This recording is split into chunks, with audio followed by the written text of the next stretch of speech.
welcome into another episode of The Fly Fantasy Football Podcast, powered by Fantrax. I'm Sean Malone, your host. Colin is out of town, but I'm not solo for this pod. We got a guest joining us here as we continue our Commissioner Think Tank series. Talk with Josh Bies. Josh, thanks for taking the time to join us here on the podcast and video cast. This is your first time doing a video version of a podcast as well, getting some new media here. Yeah, no, happy to be here. Thanks for having me on, Sean, and we'll see how it goes. Yeah. Josh does our Commissioner Corner for Fantrax. So, Josh, kind of give us an idea on your background as a fantasy football player, as a commissioner as well. How many leagues are you a commissioner of, and what's your favorite football team? We'll throw that in there, too. No, I've been playing probably fantasy sports in general for, 15, 20 years, somewhere around there, and probably really been doing a lot of the commissioner work for the last decade or so, last 10, I've really kind of dove into it more. I'm taking a little step back this football season with my football commissioning. I do run a baseball league, a dynasty baseball league, so I'll give a shout out to those guys. And then also help out with a basketball league too. So and play in plenty of football leagues myself, just taking a little bit step back with the commissioning side. But I love it. I love doing the commissioner stuff. It's getting in the weeds of it. And I listened to your guys' episode last week and all those, rule changes, scoring settings, punishments, prizes. That's the best part of it sometimes for me. So I love helping come up with all that. And I guess to wrap it up, I'm sadly, maybe to say this, but an Arizona Cardinals fan. So rough season last year and flux a little bit right now. But Cardinals are the way I go. Okay, here we haven't really discussed it on the podcast much, at least not Colin and I. I don't know if he's brought it up, but what's your gut feeling on Kyler Murray and seeing the playing field in 2023? Is it going to happen? Before we dive into too much, Commissioner, now that I got a Cardinals fan, someone that's following them intently. As a Cardinals fan, I would not be sad at all if he does not see the field once this upcoming season. I think a lot of the betting odds have the Cardinals and the Texans both to finish with the two worst records, and the Cardinals own the Texans' first round pick in 2024. So I would absolutely be okay with the number one and number two. Just for the sake of fandom and having something to watch, though, Kyler's super exciting to watch, whether you hate him or love him. He's a super exciting player to watch. And so it would be nice to see that maybe towards the end of the year. I want to see him fully healthy. I wouldn't be surprised if he got a few games under his belt. See, I'm almost of the opposite mindset. If you guys are going to be as bad as everyone thinks you are, if the Cardinals start the year 1-7, something like that, about mid-year when Kyler's expected to return, I wouldn't be shocked if the Cardinals were just like, yeah, no, Kyler, pack it up. Come back next year, 100%. Let's not risk you having any sort of further injury. Anyway, we're here to talk just commissioner stuff. Did want to get that in there, that you threw in that you were a Cardinals fan, because I think that's one of the most intriguing storylines about Arizona this year is when/if we will see Kyler Murray at all. One of the hardest parts, or before we get to the hard parts of being a commissioner, what in your eyes are some of the attributes that makes a good commissioner that people themselves can kind of try to, I guess, follow through on when they're commissioner of their leagues? Yeah, so I actually one of my first articles that I wrote for Fantrax here with the Commissioner's Corner is should I be a fantasy commissioner? And it talks about what are the things that you have to do and sort of those attributes, as you've said. And so number one, again, just if you're an organized person, like that's a good start.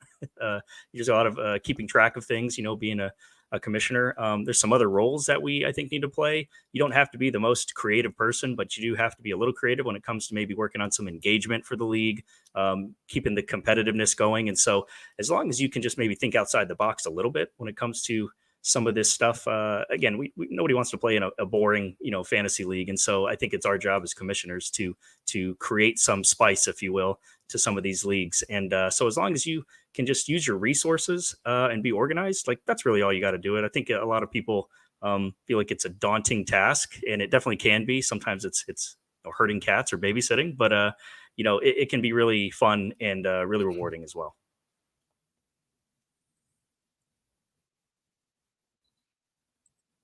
So when you are commissioner of a league, usually leagues have some sort of monetary value behind them. There's a buy-in, even if it's a small $10 buy-in or something like that. And sometimes the hardest part is being commissioner, as I'm sure you know, is getting people to put up their buy-in.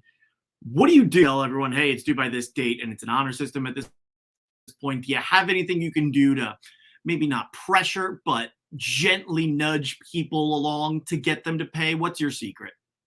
Yeah, I mean, if we're talking really, $10, $20, this next suggestion isn't really going to be helpful. But if you play in a $50, $100, maybe more expensive league, something like that, I mean, I always offer like, hey, if you don't got it all right now, that's okay. Send me Mhm. $20 right now, or send me half of it right now. I don't need it all right now. But also, the earlier you start, the more likely you are to get those payments in on time or all in general. So, I play in a major dynasty league is my main league, and it's kind of a year round thing. I tell guys the second that the season's over, if you want to pay me for next season, or if you won some money in this season and have it go towards next season, we can do it right then. Again, start that clock right away, and I found more success that way. Uh, it's again can be kind of nobody wants to be a collector, a debt collector, and have to keep hounding guys. One of the things that is absolutely great is Fantrax Treasurer. I do Mhm. talk about that in my articles as well, and that is just takes a lot of the responsibility away from us as a commissioner. It's you can't even join the league if you don't pay first and get on there with Fantrax. And beyond joining the league, I believe the payout, the way it works too, I haven't won any of the leagues that I've been in since we've moved to Fantrax, but the payout is automatic too, correct? You can set it up a couple different ways. One can be automatic, where you set the prizes up right in the beginning of the season, or before the season, even for that matter. But you also can manually enter the prizes and kind of disperse those funds at the end as a commissioner. So you have a couple options. All right, so that makes it easy to use. It's flexible as well. It's safe. It's reliable. And I've seen other websites that do similar things that don't have their own built in fantasy league with them, but they're kind of, people can collectively put their money in the pot. And then at the end, you tell it who's the winner. And there's usually a little like stipend that you got to pay, whether it's X percentage of what you put in or a minimum dollar amount that you have to pay to use this.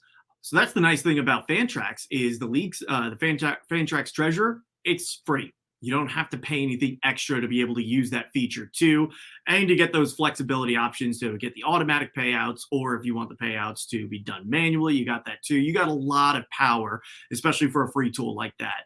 Definitely, if you're thinking of switching your league to Fantrax, keep that in mind as well. That you don't have one person that's going to be, we talk about having to pay dues. I think being a good commissioner, also a part of that is paying out the winnings timely as well. Because as soon as that score hits zero in that final, or the clock hits zero in that final game, the winner usually wants their money pretty fast, especially if it's in a bigger money league.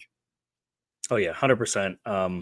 It never fails. The next day after, if you will, especially after football season. Week 17, Sunday night ends, Monday night ends. Like, hey, when can I expect that? And it's always funny. The guys try to be delicate about it sometimes. I'm like, hey, I'm not trying to be pushy, but just when do you think you can get it to me? So yeah, it takes it all out, a lot of the stress out of it too. If you do use Fantrax Treasurer, you can again set it up to where it will disperse the But funds. sometimes, I think for football seasons, it's usually by the Thursday after the final week of your season once stats become final. So that kind of depends on the NFL finishing those. But yeah, it'll do it automatically for you. And again, takes a lot of your work out of the equation there. it's one less thing that you've got to worry about. And as a commissioner, especially if you're a commissioner of multiple leagues, anytime you've got something less to worry about, that's huge. Yeah, absolutely. All right, so looking ahead here, when it comes to commissioner duties and things like that, how do you adjust rules based on league size? You mentioned how you want to keep things fun, and I've done things where if a league has shrunk because two people have left, we will go ahead and add an extra flex spot or maybe a super flex. I've done it in leagues that get bigger. When it balloons to 10 people to 12, we'll drop a bench spot. So that way free agency is a little more robust. Do you do anything like that? Adjust the rules based on the league size? And do you have any that maybe I didn't mention or haven't thought of? Yeah, I think absolutely. the more competitive, the better, as far as I'm concerned, with the way I have ran my leagues. And so I know we typically play in 12 team leagues. That's pretty standard, I think, across the board. And so even a 12 team league, depending on the length of your roster or starting lineup, can still have a pretty deep waiver wire in some cases, and it makes it just easier to pick up players and to start a good lineup. So I absolutely am all about increasing that starting lineup, adding another flex, adding a flex and a super flex, adding even adding to the bench as well, just so you have more players, making it more competitive on the waiver wire or the free agency pool there. You get down to 10 team leagues, even I've never played in one, but even as small as an 8 team league, it's just every team ends up being a super team. And it's just, not really, it takes a lot of the thought out of the starting lineup. It's just which of these two amazing players do I want to play? So the more players you can start, I think the better. The longer you can make those starting lineups to where managers do have to make a tough decision. Do I want to play this matchup or that matchup? And then that's where you see some blow ups or you see some great decisions. And the savvier player, whoever makes a smarter decision, will usually come out on top. I know in football, of course, injuries play a lot into it as well. But, adding in IR spot is always an option.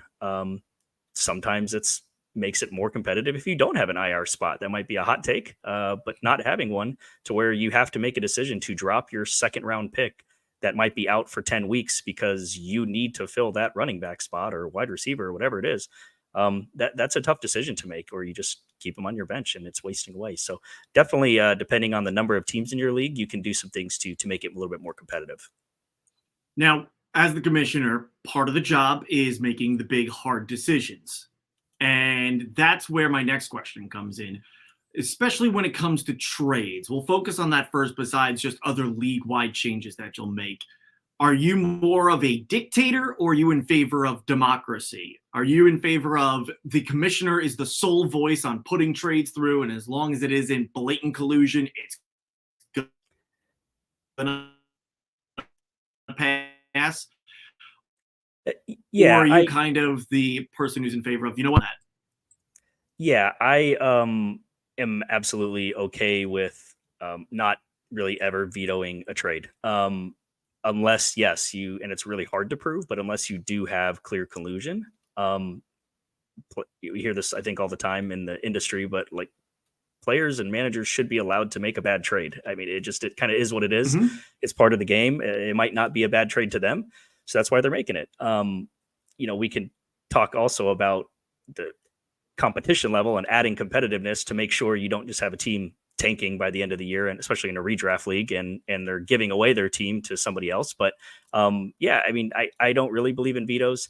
In my main dynasty league have the approval power, if you will. When they come through, I get the email on Fantrax that the trade has been agreed to, and then I have to execute it. But that's really strictly, we play with salaries and contracts. So it's more just to review, hey, will this fit the salary cap, or you have to, drop a player or whatever. But I've never once vetoed a trade in 8 years for this league in particular. And I don't see myself ever vetoing a trade again, unless it's blatant or clear collusion. However, you can somehow prove that as well is the big deal. So no, I don't believe in voting as well. I mean, that's super subjective, is allowing the other teams in the league to approve or deny another trade. I just think you get into some really sticky situations there with, hey, that makes that team a super team, and I don't like that because they're better than mine. I think that's kind of tough.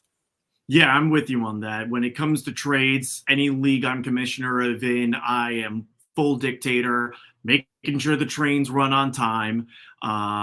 Don't want, like you said, people. I've seen people try to shoot down trades in leagues where they were arguing within the league itself who was the one that got ripped off, and people are trying to vote it down. And it's like, if this went to a vote, like a third of you would be putting it through. The other 2/3 would be voting it down, but even that would be split. 1/3 of the entire league saying Team A got ripped off, 1/3 is saying Team B got ripped off. And now a trade that should otherwise go through would have been shot down. So that's it. No one's ever happy when a trade goes through. I'll follow up with your thoughts on a rule change that I saw, and I mentioned it on the last podcast, where instead of voting on trades, every trade has an automatic 24-hour window where counter offers can be made to both teams. Because I heard that, and I think this is just the ultimate, put your money where your mouth is. If you don't like that trade, go make a better one to either team. So what are your thoughts on that, maybe, of finally giving us a clean answer of, okay, you don't have to go and be a dictator when it comes to trades and push everything through. Now we're kind of putting the power in everyone else's hands. Yeah, it's an interesting concept, an interesting thought for sure. I mean, the one other thing I was going to say is regarding people complaining or having issues with trades is that's part of some of the best part, in our league group chats and message boards Mhm. is hearing those difference of opinions and saying somebody got really shafted in a trade or the worst side of it, whatever it is. And so then following up with your rule, possibility there is yeah. Again, if you think Team A just really did a terrible job and should have got a lot more, then go ahead. You can make another counter offer to that other team, to Team B, and see if you can beat it, or give a better trade offer to a team to see if they'll accept that. And it's definitely interesting. It's hard to. I think it's really hard in like sports other than football, of course, to maybe apply that. In football, we usually have a few days, in the middle of the week to do Mhm. that. So applying something on like a daily lineup change or in the middle of a football week before Monday night, after Thursday, whatever it might be, you could run into some timing issues there. But otherwise, yeah, I like the put up or shut up thing. Is hey, if you got a better offer, come make it. I think that'd be a great way if you do have leagues where you're commissioner and every time a trade goes through, everyone's just blowing you up. If you got to block this trade, it's terrible, blah, blah, blah. Okay, you know what? This is what we're instituting here now. Balls in everyone else's court. When a trade goes through, you all got 24 hours to make a better offer. If I come back to them 24 hours later and they both are good with making the trade, it's through. Too bad. And in the sense of you mentioning the 24-hour window being tough with football, if you've got a game coming up, listen, if you're in a league where there's a vote, there's a time frame on that vote as well, whether it's 24 or 48 hours. So that's already there in existence anyway. We're just replacing it now with, instead of a vote, it's an open window where everyone knows this trade is accepted. Let's see if you can beat it. Yeah. So that you still have that impact if you're one of those leagues that does a vote one way or another. Moving ahead now to some other hard decisions that commissioners have had to make. I want to know what you've done in some of your leagues with hard decisions that have had to be made. One of them in particular happened just last year. It was championship week for the majority of leagues. The situation with the Bengals and the Bills that resulted in the game being canceled. How did you handle it in leagues where you were commissioner, where somebody had a Stephon Diggs or a Josh Allen or a T. Higgins or Jamar Chase, a lot of big time players in a championship game? Yeah, I went back to my kind of group chat from last year in the my main league, and what I did really was we had in that final week still, I want to say, 8 matchups that were going. It's a large league, but we had 8 matchups still going. 4 of them were not for any monetary prize or a last place punishment prize. So those 4, what we did was just say, hey, this really isn't worth anything, so we're just going to cancel, or not cancel, but accept the scores as is, wherever they were. So if you have a player that hadn't played yet or was in one of those games, again, you're not dependent on winning any money here. We're just going to call it is like it is. The other 4 that did have again a monetary prize or a last place punishment riding on it, what I did is I created just a Google form and a voting document for the league to vote on. It laid out the entire situation. Of course, hey, this is the matchup, this is the prize that's what we're riding on. This is the current status of each matchup. This team has this many points and they have no players remaining, or this team has this many points and they have Devin Singletary remaining. They have Stephon Diggs, Josh, whoever it is, right? And so really just laid out the choices also for the league. Do you want Team A that's in the lead right now? Should they be called the winner? Choice B is wait to see if the game was resumed. Again, this was before a official announcement had been made. It was right after the delay, I guess, or the postponement of the game. So I wanted to make sure we get a message or a vote out to the league as quick as possible. So wait to see was one of the options as well. And then the last option, which is, I think, amicable, but split the pot or split the punishment in part of the cases too. So Double punishment, that would have been fun. That was definitely, and that's what won actually for our last place, was the double punishment. But, yeah, I just I didn't want to. I had my opinions of what I thought for each individual of those four matchups, probably where a winner should have been crowned or a split. But I did leave it up to the league, and we had it was a 24 team league, and we had 21 of us actually submitted votes within the first 24 to 48 hours. So we got a pretty good representation of what the league felt was best, and that's how I ran it. I to go back to the trade discussion of dictatorship or democracy, I do try to put things up to vote and allow the league to have a say. I feel like you get more buy-in that way. You get more engagement that way. And people enjoy playing in the league that way, that they do have a voice or can at least add to make some decisions. And so that's definitely what I would suggest doing if we ever, I hope we never do, but if we have another similar situation where there's an injury or a postponement or whatever it is in a game, let the people make the decision to you. Also, it gets them off your back too. They don't run all hounding you about why would you make this decision or why would you make that decision. I feel like if we come down with an iron fist, we're always going to upset one party no matter what. So if we can pass that buck on to the rest of the league to help make that decision, then why not? So one interesting decision that commissioners had to make a couple of years ago, depending on where your league was hosted, involved Taysom Hill.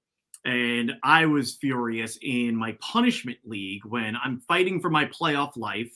On Monday of that week, I had Evan Ingram, who was set to be on a bye. And again, Monday wasn't named the starter till Friday. I added Taysom Hill.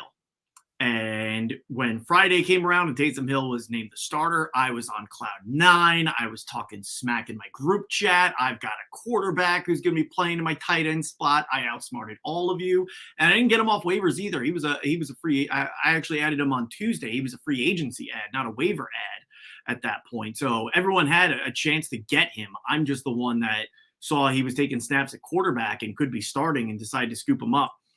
And then after about 15 minutes of fun and gloating, my commissioner came down and without even a vote said, Sean, I'm not allowing you to play Taysom Hill as your tight end. Drop him and add someone else or I will. And I was like, are you kidding? I was mad. I was invoking the name of every dictator I could think of. Kim Josh-un was one of them that I was calling him. And I wound up playing Logan Thomas, who scored like 1.6 points that week, and I lost by a touchdown. Meanwhile, Taysom Hill went on for what was the equivalent of like a 20-point game or something like that week. So I was furious. Now, in a separate league where I was commissioner, I put the same thing to a vote. I was the one that added Taysom Hill, but I was facing off against the number one seed. And after he was named the starter, I at least came around and said, okay, I'm going to put it to a vote for the league.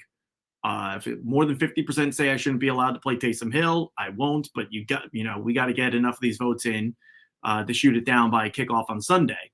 And the deciding vote came to the guy who I was playing, and he voted no. You know what? Play Taysom Hill. Let's see what happens. And I wound up losing to him anyway in that week. So he made the right decision with his heart, and it paid off for him. I tried to get greedy in another league, and it didn't pay off for me. What about you? How, as a commissioner, did you handle the Taysom Hill situation? Because that was a wacky one. If you were any leagues where he was QB eligible, and if you weren't commissioner of any of those leagues, how would you handle something? Let's say that happens this year. Taysom Hill's listed as a tight end, and he becomes the starter in week 10 of the season. Yeah, well, first off, we'll just say it sounds like that one commissioner's name was Josh, and you definitely can't trust those guys. Absolutely not. So, but I have played in leagues or commissioned leagues that had Taysom Hill as a tight end also. In my first thought is if he has the eligibility, allow it, and he can be played in that slot. I mean, anybody has that ability to pick someone up either preseason in a draft, waivers, free agency. However, you can forecast that, you can plan for it. It might be a wasted roster spot your whole year, or you might never use them in the playoffs as well. You just never know. You never can tell. So if you're taking that chance to pick him up, you should be allowed to reap those rewards if and when it comes time to collect. So that's how I would have treated it. Um, the other part of it that I'll say regarding the, maybe decision making, or if there are issues with the league, I try not to think of myself as the only smart person in the room. So if I have to put it to a vote or ask a couple people what they think, I absolutely will. One of the big things that I am really proud of that we have in my dynasty league is I have an assistant commissioner who has commissioner rights on Fantrax and can make adjustments to the league on Fantrax. We call him assistant to the commissioner, but still he's allowed to, have those authority. And I bounce stuff off of him all the time too, when we do have issues with rules or loopholes or whatever it is. Right. And so I think it's, not being too prideful to say, hey, I don't mind having a, circle of trust, if you will, whether it's two guys, three guys, that you can, again, bounce these questions off to say, hey, the league is having an issue with this. I've received 4, 5, 6 text messages about it. People really don't want Taysom Hill to be allowed to be played at tight end. Here's my opinion. What's your opinion? And it's always good to hear another side, whether it's to confirm what you're thinking or to play devil's advocate. Make the decision that's best for the integrity of the league. Yeah, I remember, when that happened, I actually went back and referenced a tweet I sent out in like April when ESPN, before that year started, said that they were making Taysom Hill a tight end for fantasy purposes. And I remember like putting out a tweet saying something like, if he becomes the starting quarterback at some point, or is just taking even a fair amount of snaps at quarterback, he could really boost his value at tight end. And lo and behold, that wound up happening. And that's, like you said, one of those where I didn't think anyone should be punished if they understood the rules of, okay, this guy is tight end eligible and he's now at least going to be playing a good chunk of snaps at quarterback. Go add him to your roster and stick him in your tight end spot. So yeah, you're taking the risk, right? Yeah. It might have been a wasted roster spot for you. You might have been able to pick somebody else that got more points or did better, and instead you kept Taysom Hill. And but in this other case, it worked out. It was a lottery ticket that you were able to actually collect on, and so again, you should be able to reap those rewards. Are there any other bizarre situations that have come up in leagues where you're commissioner of, where you had to do something weird to settle it, like the two that we've done? And what kind of, you mentioned creativity is one of the best things that a commissioner can have. What creative solutions did you come up with if you had to?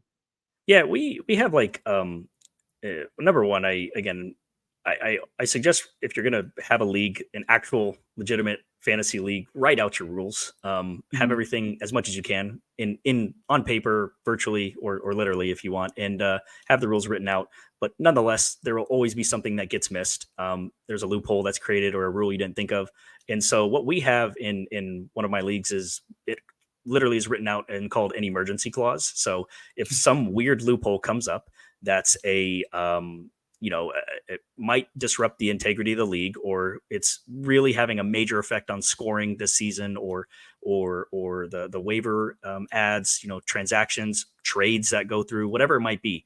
I have an emergency clause that says, hey, we can have a rule change in season. It does have to be voted on by the rest of the league too. Again, not a dictatorship thing there, but as long as we get 2/3 yes votes, then okay, we'll change this rule, or we'll add it so we can close a loophole, whatever it might be. So first and foremost, I again would say, write out your rules so everything is as explicit as possible, so people can't question that. And two, make that ability to be able to change a rule during season, again, only in extreme circumstances, and something that you can't maybe have a shake hand agreement, amongst the league, like, hey, we're not going to do this. Again, if you have one manager that just will not listen or will take advantage of those loopholes, and you're worried about the integrity of the league, have an emergency clause so then you can make those rules in season. I will say one really oddity of a situation that sticks out was about 3 years back, we had a league member, and this was a dynasty league. We had a league member that was going to be leaving at the end of the season because of just personal reasons. And so he was kind enough to let me know that right around mid-season. And now we were also about maybe 5 days away from our trade deadline. And so he had some players that definitely would have made good additions to other teams, but knew he was going to be leaving at the end of the year. So we had to really come together and say, are we going to allow this team to make trades even? Because he might just blow everything up and then leave that team in just complete disarray for whoever we would get to replace him and take over that team the following offseason. So we had to really kind of think outside the box a little bit. What we ended up coming up with was that he was just going to freeze his roster. It was a little disappointing, definitely, to some of the teams. Again, had some superstar major players on there that we couldn't try to acquire, but freeze his roster. It was just, again, for the integrity of the league. That's what was best. And then in the offseason, when we got his replacement, we allowed him, the replacement manager, to decide whether he wanted to drop a few players kind of without a penalty. We have, again, salary contracts in there. And so there's a dead money component regarding dropping players. So we allowed them to drop them without having a dead money component. So just sometimes, yeah, you got to get creative. And again, use your resources. Like, I don't pretend to have all the answers. I bounce things off my co-commissioner, assistant to the commissioner, and the rest of the league too. Open dialogue, it can't hurt anything. Is there a kind of process for this? Because I think this emergency rule is great, especially for dynasty leagues where loopholes and weird scenarios will pop up more often. Is there any sort of process behind this emergency vote where one person has to call for it and another person has to back them on it or something like that? Like, so that way anyone can't just call for a vote on any random thing. It sounds like this league is mostly made up of people that, they got their head screwed on right. They're not going to be trying to cheat each other, but any sort of process that way someone can't use it just to kind of be annoying and just put everything to a vote that sometimes may not require it. Oh yeah, you'd think that we all try to act in integrity and fairness, but that doesn't always happen, right? So no, if there is one form of dictatorship with this league or this process, that is where the commissioner. I myself, as the commissioner, am the only one who is allowed to actually call for the emergency vote. I can have managers in my ear saying, "Hey, this should happen or that should happen." But again, that's where I have to make the decision to say, is this really worth making a rule change or voting on a rule change mid-season? Is it really worth going to an emergency clause vote? Can we again do a little maybe handshake, gentleman's agreement, ladies agreement? Say, hey, we're not going to do this and we'll vote on it next off season or preseason. It's where you have that is a call I have to make with saying we're not going to waste our time going to a vote or not. Okay, one final question for you. And this one, it wasn't on the script, but I thought of it and figured I'd throw it in here at the end. Is there anything you do under the radar that is a great tip for commissioners to help leagues run smoothly? And this, I'll use an example from my family league that I'm commissioner of, is if I set the draft time for 7, it's actually set for 7:15. And here's why. I've had issues in the past, and it's a family league. So I've got some family members that this is the one league they're in, and these couple of months are the only time they're signing into their account, and therefore they don't always remember their password. And I can't even tell you how many times the draft is starting in 60 seconds, and I get a text from an unnamed uncle saying, "Hey, I can't remember my password. Can you reset it for me?" No, I can't reset your password. You have to do that. The draft is starting. I hope you get auto-picked with the players that you want for the first few rounds. So that's something I do. And every year, people who are there on time are like, why does it say it's starting in 45 minutes? It should be 30. Well, just in case someone forgets their password. And it doesn't happen every year, but often enough where I still keep that rule, somebody will forget their password in that league. Is there anything you do that's under the radar, a secret to the trade, if you will, that is a little thing that goes a long way into helping the league run smoothly on your end as a commissioner? I'll say we definitely have one of those in our league too, where it's like every season, hey, what's the draft time again? It's the day of. Can we move the draft an hour later? Yep. No, we agreed to this like we 6 agreed to this months weeks ago. No. Yeah. But not so much anything, to be honest, under the radar. I do my best to try to be as communicative as possible, where I am constantly texting the group, emailing the group, and giving them, again, weekly reminders saying, again, draft is 2 weeks from tonight. Draft is 1 week from tonight. Draft is tonight, whatever it is, right? Just really trying to remind it, because nobody wants to either one, be the cause of that delay and you're sitting waiting for somebody to fix their password or to hop on for their pick.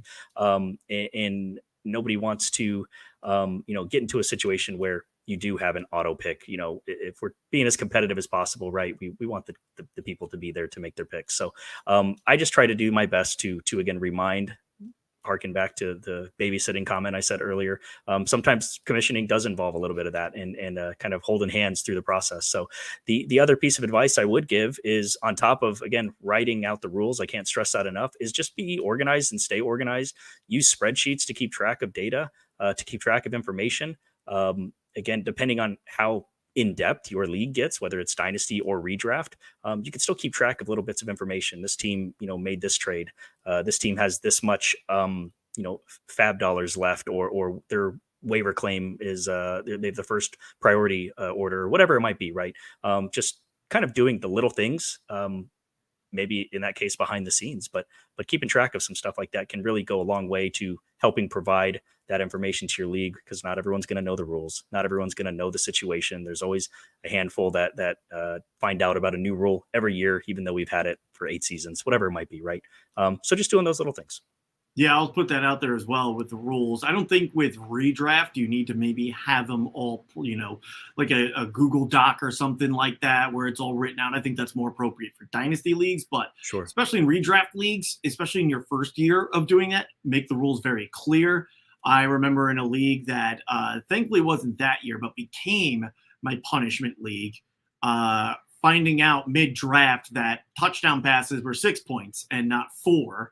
And this is after I had taken Russell Wilson, who provides a lot of value running. And I turned around when they were like, yeah, it's 6 points for a touchdown pass. And me and another couple of people in the league were like, what? It's it.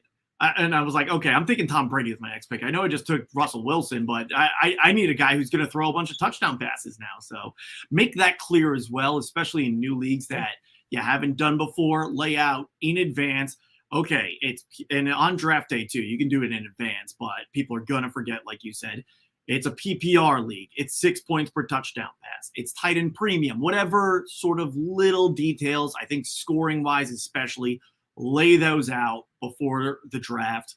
So that way everyone's on the same page of, oh, okay, it's this kind of league that we're doing. Got it.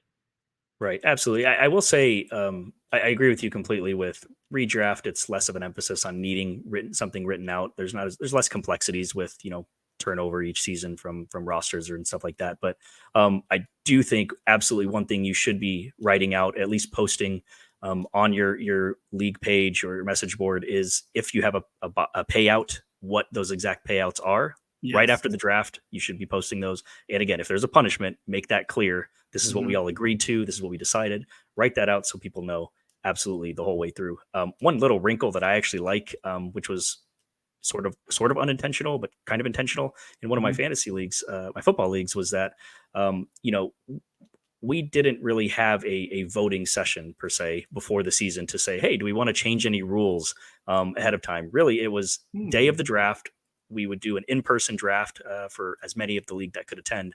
And that's where we would vote. Hey, I'm thinking of maybe getting rid of kickers this year. What do you guys say? Is there any, motive behind that? Do you guys want to agree to that or not?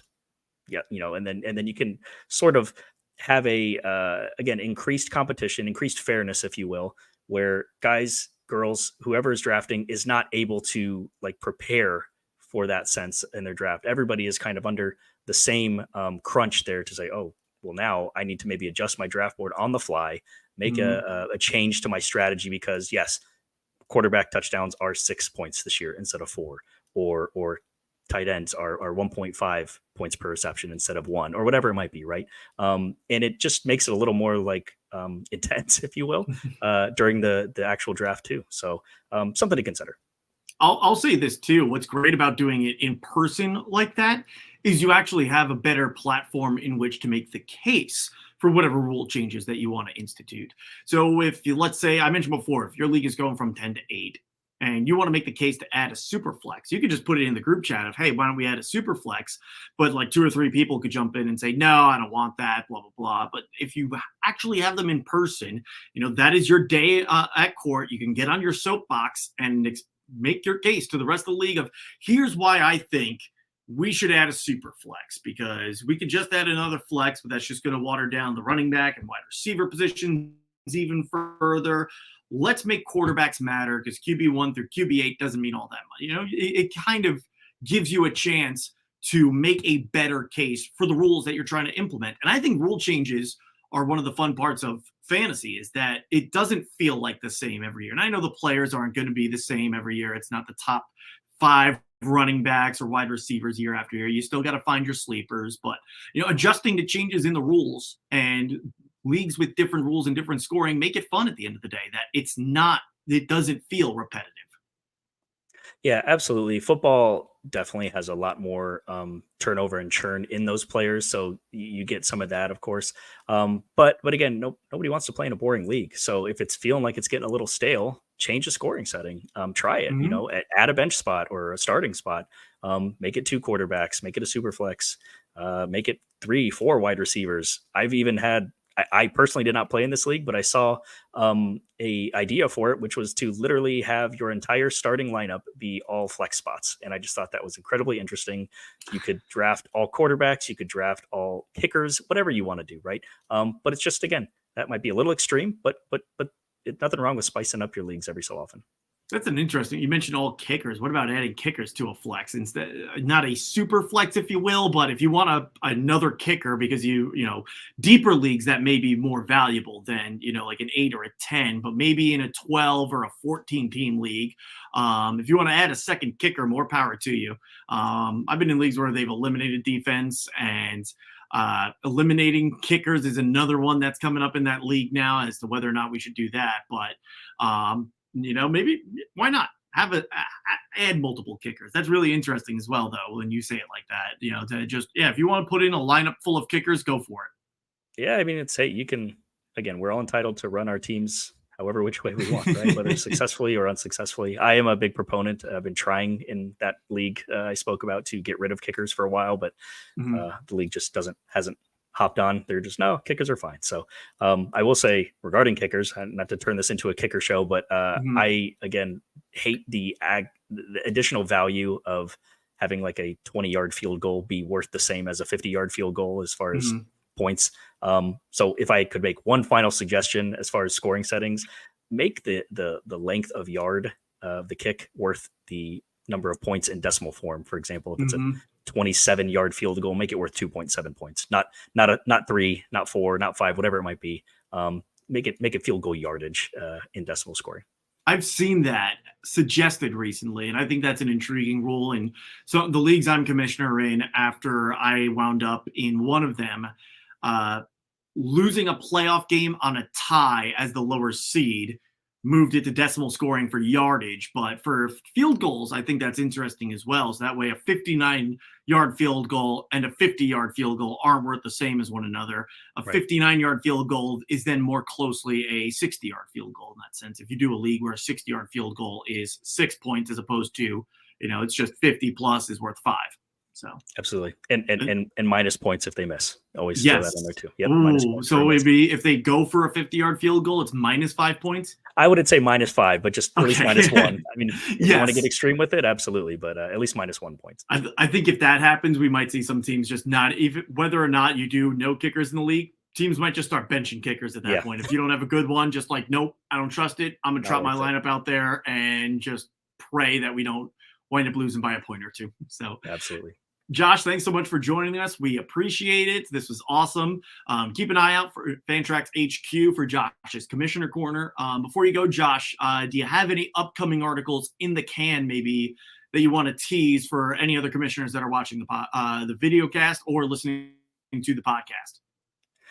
So I'm currently writing my next one. Hopefully will be out within the next week or so, which is another pillar of being a commissioner. So I discussed 4 of them in my second article, I believe, for Commissioner's Corner, which was organization, engagement, competitiveness, and harmony. Those are the 4 pillars, essentially, of our jobs as a commissioner to maintain a great league. And so the first one for organization was posted about 3 weeks ago, and I'm currently working on the second one, which is for engagement. So I'm going to give some ideas, again, on how to keep your league engaged from season to season, whether it's redraft, whether it's dynasty, keep people coming back for more. So that should be out hopefully within the next week on Fantrax HQ. Josh, thank you so much for your time. We appreciate it. Enjoy the rest of your summer. If we don't talk before then, best of luck in all your drafts, both as a drafter and a commissioner trying to get everybody organized. Absolutely. Yeah. Thanks for having me, Sean. I appreciate it. I'm Sean Malone. This is the Fly Fantasy Football Podcast, powered by Fantrax.